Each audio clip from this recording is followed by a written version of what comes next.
মায়ের যে মাটির মূর্তিটা হয় ওটার উচ্চতা 21 ফুট যেটা, এবং আপনি যদি মায়ের রূপ দেখেন ওই দিনকে গয়না পরাবার পরে, ওই রূপ সামনে থেকে না দেখলে আমি বোঝাতে পারবো না। মায়ের দিকে যদি আপনি এক দৃষ্টিতে তাকিয়ে থাকেন আপনার চোখে জল চলে আসে।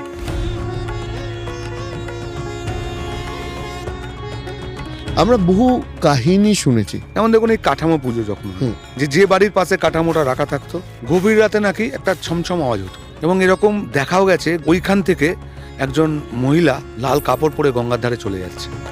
আমি একটা কথা বরাবরই বলি, সবাইকে বলি, যে আমার মায়ের কান খোলা, আমার মা জ্যান্ত, এবং আপনি যদি মন দিয়ে মায়ের কাছে কিছু চান পাবেন।